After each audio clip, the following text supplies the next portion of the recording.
The officer in charge of a U.S. Space Force base in Greenland was stripped of her command after she sent out a mass email that distanced herself from statements by Vice President J.D. Vance and the Trump administration days after his visit last month. The Space Force announced late Thursday that it removed Colonel Susannah Meyers as leader of Pituffik Space Base for loss of confidence in her ability to lead. Commanders are expected to adhere to the highest standards of conduct, especially as it relates to remaining nonpartisan in the performance of their duties, the Space Operations Command statement read. Meyers, who assumed control of the 821st Space Base Group in July 2024, fired off a message to the troops in her command stating that the views discussed by Vance during his visit on March 28 are not reflective of Pituffik Space Base. I spent the weekend thinking about Friday's visit, the actions taken, the words spoken, and how it must have affected each of you, she wrote to her subordinates in the email obtained by military.com and verified by the Space Force. I do not presume to understand current politics, but what I do know is the concerns of the U.S. administration discussed by Vice President Vance on Friday are not reflective of Pituffik Space Base. I commit that, for as long as I am lucky enough to lead this base, all of our flags will fly proudly together, Meyers added. Meyers sent out the email on March 31, seemingly upset over comments made by Vance about potentially annexing Greenland. The base-wide message was a highly unusual move, as publicly speaking out again the executive branch is viewed as not falling in line with the commander-in-chief, and signals to the world that the U.S. military is a disjointed force. Meyers, who spent nearly 20 years as an Air Force officer before jumping branches to the Space Force in May 2021, oversaw roughly 200 airmen and guardians while in command of the U.S.'s northernmost military installation. During Vance's visit, the Post witnessed Meyers speaking about her plans to retire in the next few months. The VP and the commander also had a pleasant conversation about polar plunges before the briefing, with Meyers smiling and laughing as Vance read out a certificate he saw in her office about the plunge, including a line about lusty seals.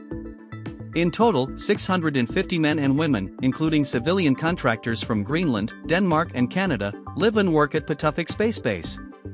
Space Operations Command announced that Colonel Sean Lee replaced Meyers as Pituffik's commanding officer. Actions to undermine the chain of command or to subvert President Trump's agenda will not be tolerated at the Department of Defense, the Assistant to the Secretary of Defense for Public Affairs, Sean Parnell, wrote on X, along with the Space Force's announcement. Vance Press Secretary Taylor Van Kirk said in a statement, Vice President Vance is grateful for his visit to Pituffik Space Base and for the opportunity to meet with our brave servicemen and women stationed there. President Trump has made his vision for an enhanced security footprint in the Arctic abundantly clear, and the Vice President is committed to implementing the President's agenda. This includes strengthening the partnership and cooperation between the United States and Greenland, which is critical for both American national security and the safety of our partners worldwide. Members of the Senate Armed Services Committee celebrated Meyers' removal in a series of X statements, with Senators Jim Banks, Republican Indiana, Eric Schmitt, Republican Missouri, and Tommy Tuberville, Republican Alabama, all praising the quickness of the DoD in getting her out. During his trip, Vance slammed Denmark for not doing a good job by the people of Greenland and called out Copenhagen for not investing more into the world's largest island's security architecture. When the president says we've got to have Greenland, he's saying this island is not safe, Vance responded to a question from the Post, singling out Russia and China as potential threats. Our message to Denmark is very simple: you have not done a good job by the people of Greenland.